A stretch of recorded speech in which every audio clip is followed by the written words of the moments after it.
안녕하십니까. 교과서 읽어주는 남자 김영선입니다. 오늘은 4대단원 산업사회와 국민국가의 형성, 4중단원 제국주의 등장과 아시아 아프리카 침략, 2소단원 세계를 분할한 제국주의에 대해서 함께 보도록 하겠습니다. 오늘 주요한 사건 보시면 먼저 연표에서 1898년 파쇼다 사건이 있고요. 1905년도 그리고 6년까지 이어졌던 한 차례, 그리고 1911년 해서 모로코 사건이라는 게 있습니다. 이게 무슨 사건인지 한번 보도록 하시겠고요. 이 제국주의가 세계를 분할했다라는 것이 오늘의 주제입니다. 자, 오늘 보시면 제국주의 열강의 아시아 아프리카 분할 과정을 한다. 즉 제국주의 열강들이 주로 유럽에 이제 많이 있었는데 아시아와 아프리카를 자기들 마음대로 나누는 것이죠. 그런 것들을 우리가 보게 될 거고요. 그리고 제국주의 열강의 식민지 쟁탈 경쟁과 상호 충돌 과정을 설명할 수 있다. 두 번째 학습목표 되겠습니다. 먼저 우리가 열강이 아시아를 분할하는 걸 먼저 볼 거고요. 그 뒤에 아프리카를 분할하는 것을 우리가 볼 겁니다. 자, 먼저 아시아 분할부터 함께 보도록 하겠습니다. 여러 나라들이 나올 겁니다. 굉장히 복잡할 건데 함께 천천히 읽어보도록 하겠습니다. 제국주의 열강의 식민지 쟁탈전은 아시아에서 치열하였다. 자, 러시아는 연해주, 우리가 알고 있는 그 연해주, 만주 옆에 있는 오른편으로 있는 그 지역입니다. 블라디보스토크가 있는 그곳이고요.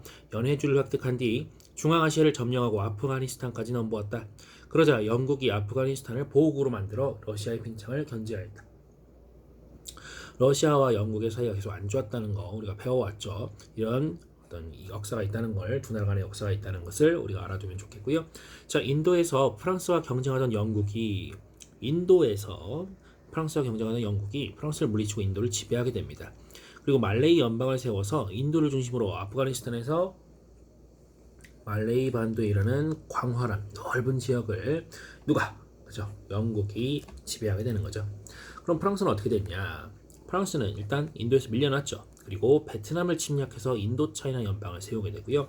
네덜란드는 인도네시아에 네덜란드형 동인도를 세웁니다. 또 미국은 에스파냐와의 전쟁을 이어서 필리핀을 뺏어오게 되고요. 이 필리핀이 그럼 원래 에스파냐 거였다는 거죠. 자, 이로써 타이를 제외한 동남아시아 대부분은 열강의 식민지가 되었다. 알아두시면 되겠고요. 지도 한번 보시면 여기 지금 남아있는 곳, 여기가 바로 타이입니다. 영국령 굉장히 많이 넘어왔고요. 뭐 인도, 아프가니스탄에서 말레이 연방까지 이르는 곳에 이 영국의 영향권 내지는 영국의 영토였다. 이렇게 알아두시면 되겠고요.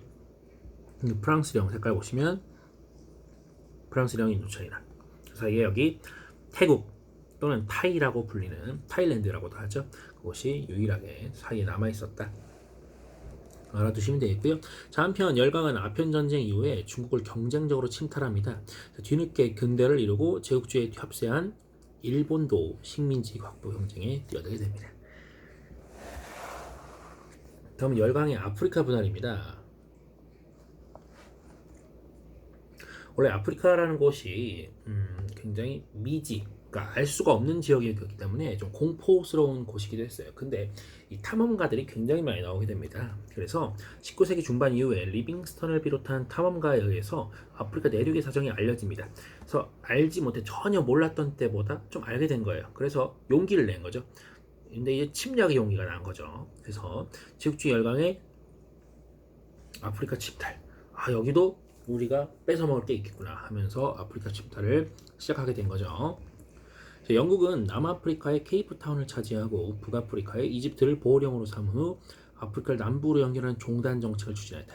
종단은 세로 모양으로 가는 겁니다. 종단 보시면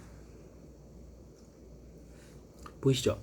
북아프리카의 이집트 그리고 남아프리카 연방까지 쭉 이어나가는 종단, 그쵸? 세로로 있는 거 그런 정책을 추진해요. 세로 종자예요. 자, 그리고 프랑스는 또 뭐 했냐? 자, 북아프리카의 알제리를 차지합니다. 그리고 사하라 사막 이남의 서부 아프리카 지역마저 장악하였다. 뒤이어 마다가스카르 섬으로 진출하여 아프리카 동서로 연결하는 무슨 정책? 가로 행자를 써서 횡단 정책을 추진하는 거죠. 자, 북아프리카의 알제리부터 마다가스카르까지 횡단 정책을 펴왔던 것이 바로 프랑스였습니다. 굉장히 넓은 지역에 이 나라들이 식민지를 세워왔던 거죠.